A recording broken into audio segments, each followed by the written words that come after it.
That news was brought to you by ACS Manufacturing Corporation, ISO certified world-class quality. ACS.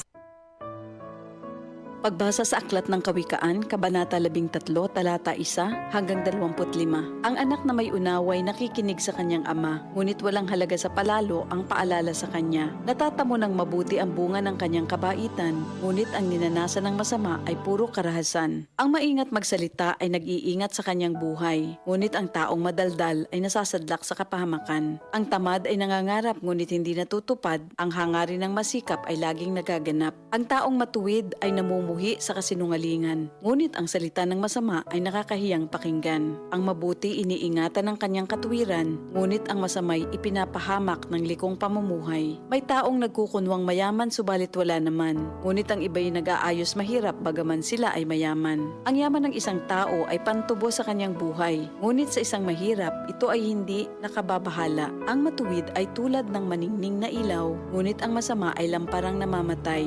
Ang kapalaluan ay nagbubunga ng kaguluhan, ngunit ang pakikinig sa payo ay nagbabadya ng karunungan. Ang kayamanang tinamo sa daya ay madaling nawawala, ngunit ang kayamanang pinaghirapan ay pinagpapala. Ang matagal na paghihintay ay nagpapahina ng kalooban, ngunit ang pangarap na natupad ay may dulot na kasiyahan. Ang nagwawalang bahala sa payo ay hahantong sa sariling kapahamakan, ngunit ang nagpapahalaga sa utos ay gagantimpalaan. Ang mga turo ng matalino ay bukal ng buhay. Ito ay maglalayo sa bitag ng kamatayan. Ang katalinuhan ay umaani ng paggalang, ngunit ang kataksilan ay naghahatid sa kapahamakan.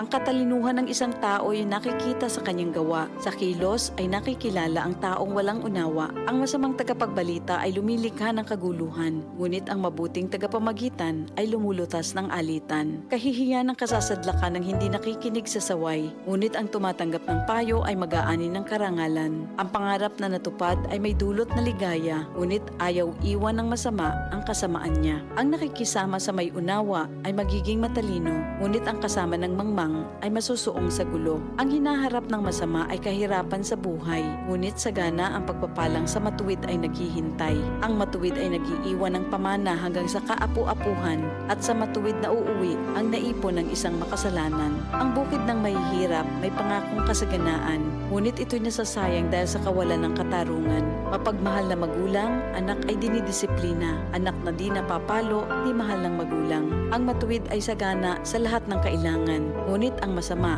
ay palagi namang nagkukulang. Ito ang salita ng Diyos.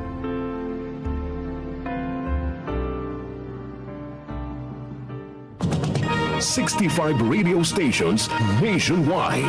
Mahigit 2,000 radio anchors, commentators, reporters at correspondents nationwide. Hatid naming mga balitang tatak, RMN, balitang pinagkakatiwalaan, mapapakinggan sa anumang sulok ng bansa, Luzon, Visayas at Mindanao mula sa Radio Mindanao Network.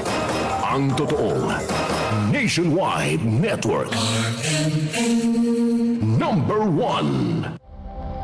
Ito ang DCXL News. 558 kHz. 6 na dekadang maaasahan sa balita at serbisyo publiko.